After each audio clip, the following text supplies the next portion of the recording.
sobre um tema importantíssimo. Então, no capítulo 2 de 2 Pedro, a partir do versículo 4,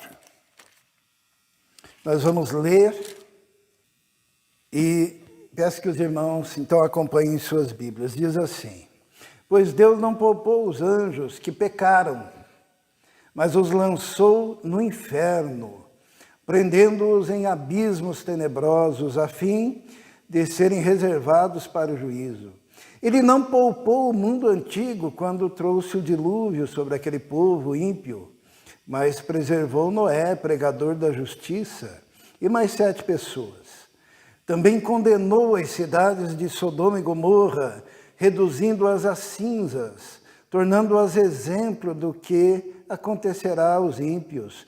Mas livrou Ló, homem justo, que se afligia com o procedimento libertino dos que não tinham princípios morais, pois vivendo entre eles todos os dias aquele justo se atormentava em sua alma justa por causa das maldades que via e ouvia. Vemos, portanto, que o Senhor sabe livrar os piedosos da provação e manter em castigo os ímpios para o dia do juízo, especialmente os que seguem os desejos impuros da carne e desprezam a autoridade. Insolentes e arrogantes, tais homens não têm medo de difamar os seres celestiais. Contudo, nem os anjos, embora sendo maiores em força e poder, fazem acusações injuriosas contra aqueles seres na presença do Senhor. Mas eles difamam o que desconhecem e são como criaturas irracionais, guiadas pelo instinto, nascidas para serem capturadas e destruídas. Serão corrompidos pela sua própria corrupção. Até aqui. Serão corrompidos pela sua própria corrupção. Vamos orar. Senhor, pedimos neste momento que o Teu Santo Espírito, que já nos tocou enquanto cantávamos e louvávamos, exaltávamos o Teu nome agora há pouco, que o Teu Espírito continue trabalhando, ó Deus, ungindo, capacitando-me para falar, capacitando cada um para ouvir, ó Deus, a Tua voz. Pedimos a Tua bênção, a Tua direção, Senhor, neste momento, em nome de Jesus. Amém. A malignidade do pecado. Esse é o nosso tema. É um tema doutrinário, né? Quando se fala em pecado, hoje em dia, parece que não é um assunto assim muito entendido, né? O que seria a malignidade do pecado, né? Nesse último versículo que lemos, quando diz assim, serão corrompidos pela sua própria concupiscência, ou pela sua própria corrupção, significa que existe uma retroalimentação no pecado. O pecado gera pecado. Um pouquinho depois, se nós lemos lá no versículo 22, diz assim, confirma-se neles que é verdadeiro provérbio, o cão volta ao seu vômito. E ainda, a porca lavada volta a revolver-se na lama. Quando se fala do pecado, quando você se alimenta do pecado, você vomita o seu próprio pecado e come o seu pecado, e assim vai se retroalimentando de pecado e se envolvendo e se atolando. Por isso que diz que serão corrompidos pela sua própria corrupção. O pecado é aviltante, o pecado é um câncer, o pecado é uma lepra que não tem cura e que vai corroendo em todos os aspectos do ser. E é por isso que Jesus teve que vir. Quando a gente quer entender o tamanho da malignidade do pecado, é só você entender o tamanho e a dimensão do sacrifício de Jesus, que é proporcional. Deus, Ele, em seu Filho, cobrou o preço do pecado na medida da intensidade da malignidade do pecado. Então Jesus teve que sofrer muito, porque o pecado era muito pernicioso e terrível e intolerável aos olhos de Deus. A intensidade do sacrifício de Jesus denota o que significa a malignidade também do pecado. E nós temos alguns exemplos disso. Por exemplo, os irmãos se lembram que Deus teve que fazer uma faxina no céu. Quando fala do diabo, diz que ele era um anjo de luz. E diz assim, até que se achou iniquidade no coração dele, daquele anjo de luz, né? Porque ele queria ser igual a Deus. Ele queria se exaltar. E Deus fez o quê? Fez uma faxina no céu e o lançou por terra de tal maneira de Jesus dizer assim, eu via Satanás como um raio cair do céu, para que houvesse uma limpeza no céu, porque Deus não pode conviver com a iniquidade, Deus não pode conviver com o pecado, e quando o pecado brotou naquele coração, a limpeza foi imediata, e aquele ser caiu com todos os anjos que haviam se agregado a ele naquela rebelião. Teve que ser feita uma faxina no céu. Quando no jardim do Éden, Adão pecou e Eva pecou, Deus, ele cumpre a sua palavra e diz assim, ó, no dia em que pecar, certamente morrerás. E o Senhor fez uma faxina no jardim do Éden, e Adão e Eva foram expulsos do Éden, porque Deus não podia conviver com a presença do pecado. Porque pecado é corrupção.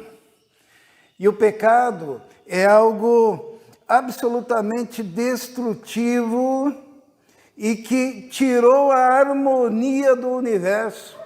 Um dos princípios mais fundamentais que nós precisamos entender é que Deus não é autor do pecado. Deus não pode pecar.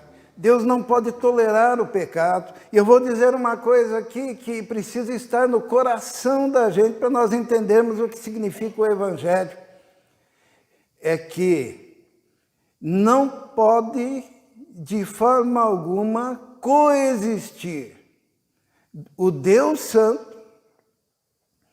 com qualquer forma ou intensidade de pecado. Porque Deus é o padrão moral do universo. Deus é o padrão ético do universo. E qualquer mancha iria contaminar a própria existência de Deus, desfazendo de Deus aquilo que seria a sua santidade e a sua absoluta separação do pecado. Deus não convive com o pecado. E Deus não pode conviver com o pecado, porque a sua natureza seria maculada pela presença do pecado. Deus faz uma faxina no céu, Deus faz uma faxina no Éden, Deus expulsa o homem de lá e coloca essa humanidade aqui nessa terra. Mas o homem, vamos ler alguns textos, vamos lá para Romanos, no capítulo 3, quando Paulo fala da inutilidade do legalismo. Ele descreve o que é pecado. No capítulo 3, a partir do versículo 10, diz assim, como está escrito, não há nenhum justo, nenhum sequer, não há quem entenda, não há quem busque a Deus, todos se desviaram, tornaram-se juntamente inúteis, não há ninguém que faça o bem, não há nenhum sequer, suas gargantas são um sepulcro aberto, as suas línguas enganam, veneno de serpente está em seus lábios, suas bocas estão cheias de maldição e amargura, seus pés são ágeis para derramar sangue, ruína, desgraça, marcam os seus caminhos, não conhecem o caminho da paz, aos seus olhos é inútil temer a Deus. Essa é a condição da humanidade. é uma condição de podridão, é uma condição de deterioração do ser em todos os seus aspectos. Profeta Isaías, vamos ler lá no capítulo 1, para nós entendermos aos olhos de Deus o que significa o pecado e por que Deus teve que mandar Jesus, porque assim éramos nós, éramos pecadores, perdidos, corroídos, corrompidos, sem perdão, antes do nosso encontro com o Senhor. Isaías diz assim, a partir do versículo 5, nós podemos ler, diz assim: porque haveriam de continuar a ser castigados, porque insistem na revolta, a cabeça toda está ferida, todo o coração está sofrendo, da sola do pé ao alto da cabeça não há nadação, somente machucados, vergões, ferimentos abertos, que não foram limpos, nem enfaixados, nem tratados com azeite. A condição aqui é a condição moral e espiritual daquele povo, que havia se afastado de Deus, e o pecado faz com que o homem se torne esse ser perdido, separado de Deus, morto em delitos e pecados, e foi por isso que Deus teve que mandar o Santo Jesus, Filho de Deus, porque o homem sem Cristo, ele é assim. Jesus sofreu todo o abandono possível que pode ser experimentado pela raça humana. Sorveu, isto é, bebeu todo o cálice de solidão e sofrimento até o fim, até que se tornasse o remédio para a nossa doença, chamada pecado. Isso que corrói, que destrói, porque o pecado é uma chaga progressiva. Significa o quê? Que nós, sem Cristo, qualquer pessoa sem Cristo está nessa condição de pecado. E ela se torna uma bomba ambulante de contaminação e de destruição de tudo que ela toca, em tudo que ela fala e em tudo que ela faz. Existe um princípio da reforma que é a depravação total e absoluta do homem.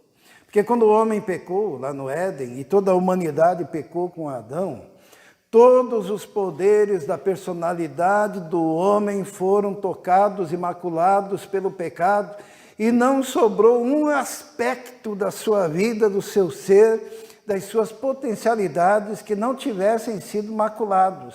Todo ser humano caiu e tornou-se inútil diante de Deus, tendo a impossibilidade do homem, em algum grau, conseguir agradar a Deus. E Deus só tinha uma coisa a fazer. O que seria? Eliminar o homem e lançar o homem no inferno.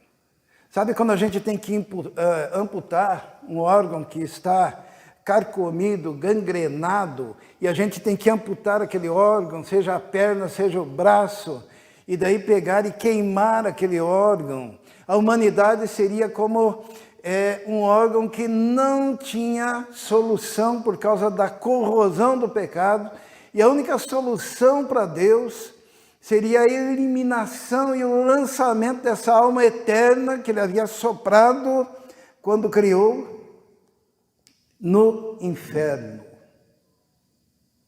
no lago de fogo e enxofre, para eterna separação de Deus. Seria a única solução. Lá no livro de Gênesis, vamos abrir lá em Gênesis, no capítulo 6. Gênesis, capítulo 6, a partir do versículo 5, quando Deus olhou a humanidade daquela época, ele chegou a uma conclusão que não havia jeito. Ele disse assim: o Senhor viu que a perversidade do homem tinha aumentado na terra e que toda a inclinação dos pensamentos do seu coração era sempre e somente para o mal. Então o Senhor arrependeu-se de ter feito o homem sobre a terra, e isso cortou-lhe o coração. Disse o Senhor: farei desaparecer da face da terra o homem que criei, os homens e também os grandes animais, e os pequenos e as aves do céu. Arrependo-me de havê-los feito. Olha só a situação que estava, por causa do pecado. Sabe que nós andamos por aí, nós não percebemos o tamanho da situação da qual nós fomos redimidos. Quando nós olhamos lá também Sodoma e Gomorra, os irmãos conhecem a história, não precisamos nem ler o que aconteceu lá. Deus olhou aquela comunidade envolvida no mais profundo grau de pecado e corrupção. E Deus resolve destruir Sodoma e Gomorra por causa dos pecados, da imoralidade profunda que havia lá. Só que Deus é tão bom, porque quando ele viu aqui que a perversidade do homem tinha aumentado e que a inclinação dos pensamentos do seu coração era continuamente má, ele olha e viu lá Noé. Né? E Noé andava com Deus e Deus pensou: eu vou salvar. Né? Ele manda o dilúvio para destruir, né, a humanidade daquela época, mas livra a Noé e mais 7. E no caso de Sodoma, ele viu o justo Ló, que afligia continuamente o seu coração. E Deus livra, porque Deus sabe livrar o piedoso. Mas Deus não tolera o pecado, porque o pecado é aviltante, porque o pecado contamina todos os valores e as potencialidades da alma. Por isso que é impossível alguém que ainda não tenha tido um encontro com Jesus agradar a Deus, seja com boas obras, seja cumprindo mandamentos, seja através da religiosidade dos rituais. Com isso eu quero dizer que a igreja não nos livra da condição de sermos pecadores, corrompidos e perdidos. Se nós não entrarmos na igreja através da porta, que é Jesus, e do sacrifício de Jesus, Ele é o único caminho e a única forma de nos livrarmos dessa condição. Vamos abrir ainda a nossa Bíblia em Isaías, no capítulo 64, nós vamos ver como que Deus nos vê antes do nosso encontro pessoal com Jesus. Isaías, no capítulo 64, versículo 6, diz assim: somos como o imundo, todos nós, todos os nossos atos de justiça são como trapo imundo, murchamos como folhas, e como o vento as nossas iniquidades nos levam para longe. Não há ninguém que clame pelo nome do Senhor, que se anime a apegar-se a ti, pois escondeste de nós o teu rosto e nos deixaste perecer por causa das nossas iniquidades. Não existe nada que resolva essa chaga maldita, destruidora e corrosiva, chamada pecado, e que inevitavelmente corroerá cada homem, destruindo o seu entorno e destruindo o seu futuro, e impedindo que esse indivíduo não regenerado possa adentrar a eternidade, sendo salvo. Somente se tiver um encontro com Jesus. A tal ponto que o profeta Jeremias, vamos ver ali o profeta Jeremias, o que ele fala sobre isso. Diz assim, quando ele fala sobre a tentativa do homem livrar-se do seu pecado, ele faz uma analogia no capítulo 13, versículo 23 de Jeremias, diz assim: será que o etíope pode mudar a sua pele? Ou os leopardos as suas pintas? Assim também vocês são incapazes de fazer o bem, sendo maus, vocês que estão acostumados a praticar o mal. O profeta Jeremias, ele diz assim como o etíope não pode mudar a cor da sua pele. Qual que é a cor da pele do etíope? O etíope é da raça negra, que é só um exemplo, né? Nós brancos, também nós não podemos mudar, nós não temos a capacidade de mudar a cor da nossa pele, o negro não tem, o leopardo não tem como mudar a sua pele.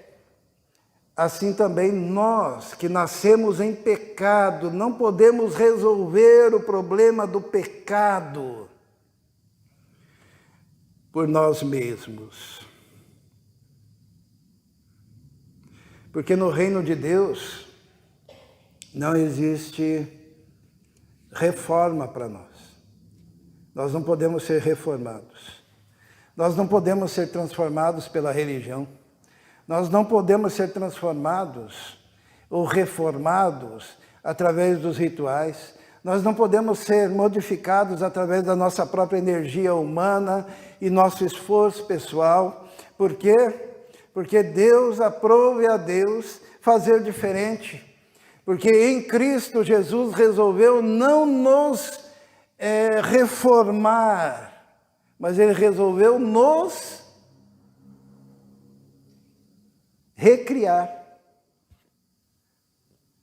Jesus, ele fala assim para Nicodemos: importa renascer. Você tem que nascer de novo. O velho homem tem que ser crucificado. O corpo do pecado tem que ser crucificado.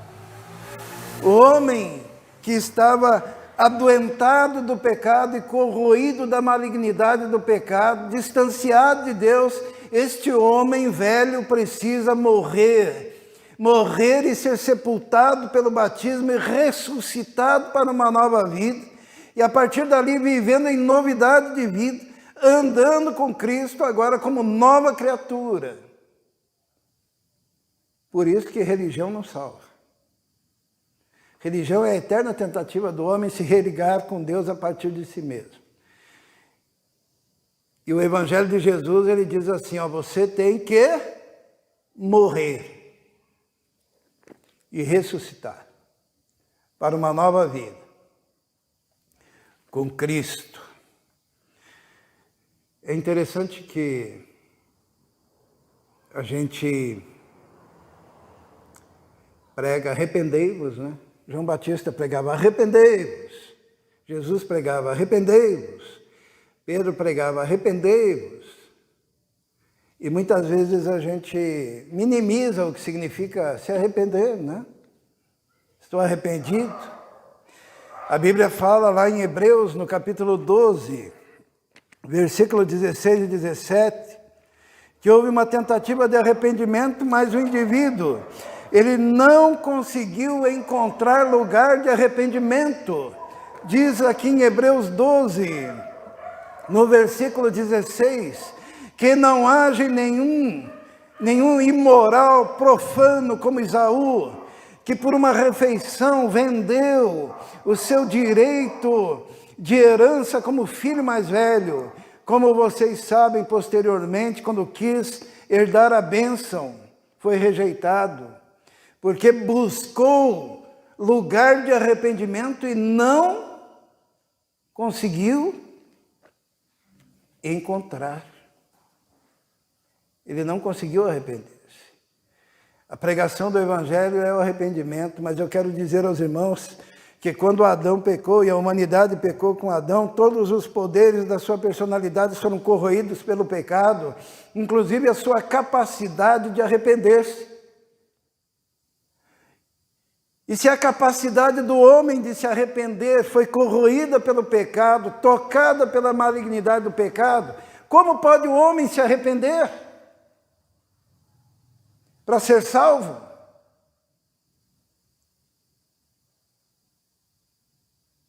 Somente por um milagre que Deus opera no coração. A Bíblia diz que o Espírito Santo nos convence do pecado, da justiça e do juízo. E se o Espírito Santo não tocar, o Espírito Santo toca através da pregação do Evangelho. A fé vem pelo ouvir a palavra de Cristo. Mas se a pessoa não se permite ser tocada pelo Espírito Santo, ela é incapaz para o arrependimento. E sem arrependimento não há possibilidade de salvação. Mas arrependimento tem sido um tema tratado muitas vezes de forma muito de qualquer, estou arrependido e tal, e sai dando risada. E eu fiquei pensando, como que eu posso ilustrar o que significa arrependimento? Para que nós entendamos o que Deus requer de nós como arrependimento. E eu me lembrei de um avô, muito famoso, já é falecido, muito famoso na TV, na década de 70, que ele pegou seu netinho, recém-nascido, e ele começou a brincar com o netinho e começou a jogar para cima. E a criancinha dava risadinha, né? E ele jogava e catava. Até que num dado momento ele jogou o bebê e o bebê escapou das suas mãos e caiu, bateu a cabeça no chão, aquele bebezinho morreu.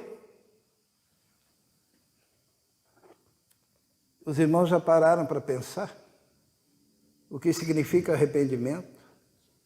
Como ele se arrependeu daquele ato tresloucado de fazer uma brincadeira estúpida? Se você pegasse o seu filhinho, recém-nascido e amado, e fizesse uma brincadeira, e ele escapasse das suas mãos e caísse, arrebentasse a cabeça no chão, qual seria o sentimento do seu coração logo em seguida? Seria um arrependimento de ter feito aquilo. Quando Deus requer de nós arrependimento,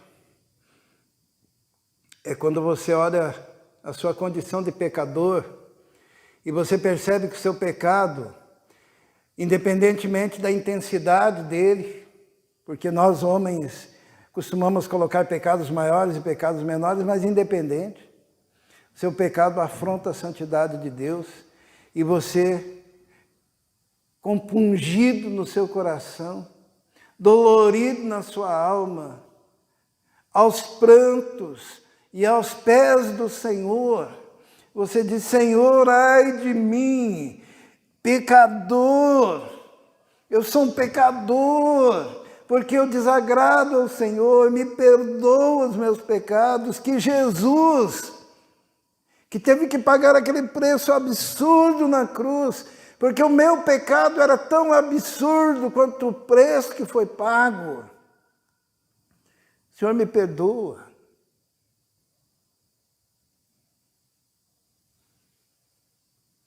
E o Senhor, vendo o arrependimento sincero do nosso coração,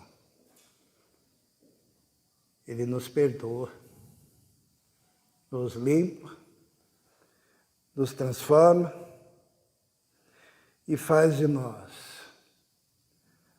novas criaturas. Você já se arrependeu desse jeito? Dos seus pecados? Eu costumo muito ouvir, né, de filhos de crente. Eu tenho um monte em casa, né? Que a gente pergunta, como que foi a sua conversão? E filhos de crente costumam dizer assim, nem me lembro, porque eu nasci dentro da igreja, né? Nasci num lar evangélico. Meu pai... Oi? Eu nasci em berço cristão, né? Então eu já nasci crente. É a maior mentira, sabe? Que ninguém nasce crente. Por que ninguém nasce crente? Filho de peixe é peixinho, né? Agora, filho de crente não é crentinho. E cada um necessita ter um encontro pessoal com Jesus. E esse encontro com Jesus implica em arrependimento dos pecados. O rei Davi diz assim, em pecado me concebeu minha mãe. Em iniquidade eu fui gerado. Purifica-me. Davi queria se tornar mais alvo do que a neve. Salmo 51, né?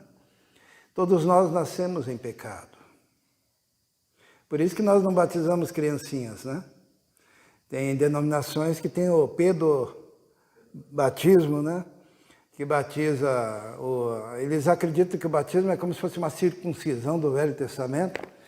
Não tem nenhuma base bíblica isso daí. Eles fazem isso por absoluta teimosia, porque tem inteligência e capacidade suficiente para ler a Bíblia e entender. Porque não existe... A palavra batismo significa mergulho, tá? Literalmente. Não existe mergulho por aspersão.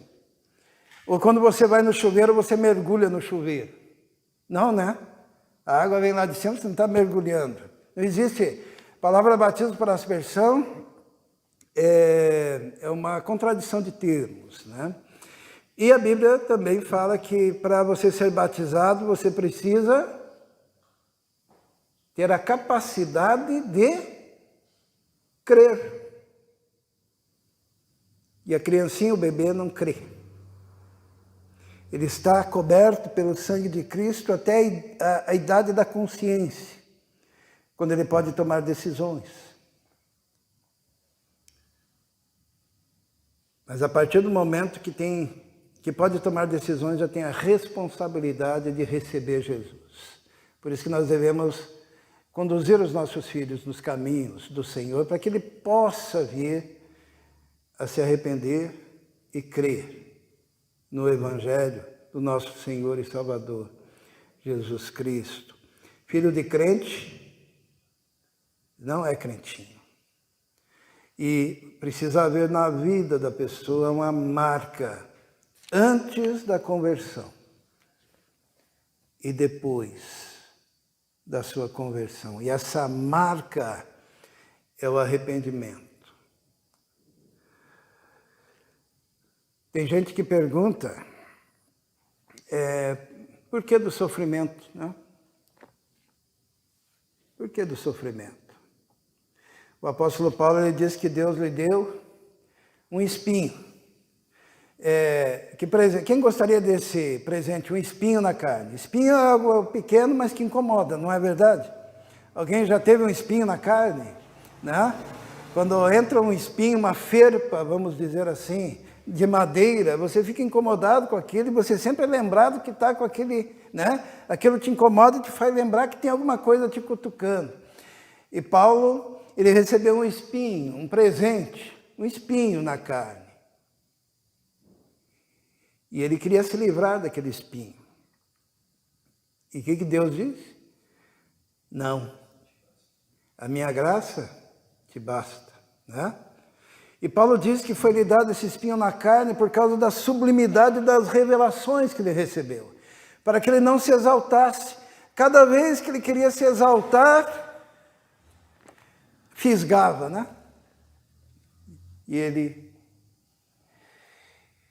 E muitas vezes o sofrimento na vida da pessoa é para propiciar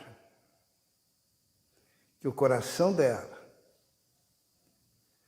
possa ter a possibilidade de ser tão maleável para que possa, com o quebrantamento, se achegar a Deus e ser recebido. A Bíblia diz assim que é um coração quebrantado e contrito, não desprezarás, ó Deus. Davi diz isso no Salmo 51. Coração quebrantado. Sabe quando a gente bate a carne para amolecer o bife? Às vezes o coração tem que ser batido como se bate o bife, para que amoleça, para que possa ser tocado, para que possa ser mexido, para que o Espírito Santo esteja ali agindo num coração maleável. E ali Deus possa falar ao coração. Muitas vezes você passa por momentos difíceis e você fica perguntando, Senhor, por quê? E a resposta que Deus pode lhe dar é, você percebeu que agora você está perguntando para mim por quê? Você está orando. E quando estava tudo bem, você nem orava. Mas agora pelo menos você vem a mim e diz, Senhor, por quê? Porque Deus quer um coração maleável. Um coração que possa ser tocado. Um coração que possa encontrar lugar de arrependimento. Como que está o seu coração? Uma vez um menino chegou para Jesus, um jovem, e disse, o que de bom posso fazer para herdar a vida eterna? Bom mestre, o que farei para herdar a vida eterna? Jesus disse, quem é bom a não ser Deus? Vai, vende tudo que você tem, dá aos pobres e terás um tesouro no céu. Deus queria sondar aquele coração. Mas ele era um coração amarrado nas suas riquezas, a tal ponto que ele retirou-se triste, porque era possuidor de muitas verdades. Nós encontramos aquele outro caso do filho pródigo, que Deus teve que amaciar o coração dele para que ele pudesse retornar ao Pai. E ele vai e desperdiça tudo. E quando ele volta sem nada, vazio, em trapos, o pai o recebe e diz, este estava morto e agora reviveu.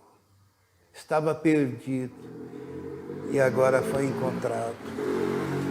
Eu quero dizer que você não precisa passar por tudo isso. Mas que é importante você dobrar o seu joelho, se humilhar diante de Deus, em arrependimento sincero, reconhecer que o pecado teu não é um pecadinho bonitinho, cheirosinho, mas é pecado corrosivo e que longe das asas do Senhor, você é uma bomba de pecado ambulante e contaminante e corrosivo. Mas debaixo das asas do Senhor, você é diferente. Você é filho, você é purificado, você é lavado, você é transformado, você é nova criatura, e o teu destino, estando debaixo das asas do Senhor, é a eternidade com Deus, eternamente purificado e firmado na condição de santo do Senhor. Quem vai para o inferno vai ser confirmado na situação de pecador e separado eternamente estará de Deus, porque Deus não pode ter convivência com o pecado. Mas se você estiver debaixo das asas do Senhor, através da cruz, você é santo do Senhor por toda a eternidade. Começando aqui e perdurando por toda a eternidade. Vamos orar. Senhor, Muito obrigado, porque embora nós estivéssemos numa condição de degeneração, embora fôssemos absolutamente merecedores da destruição, da condenação eterna, um dia o Senhor nos olhou com olhos de misericórdia, enviou o Espírito Santo, nos convenceu dos nossos pecados e nos tocou e promoveu em nós o arrependimento sincero diante da Tua presença. Muito obrigado, ó Deus, porque o Senhor nos elegeu, nos escolheu antes da fundação do mundo.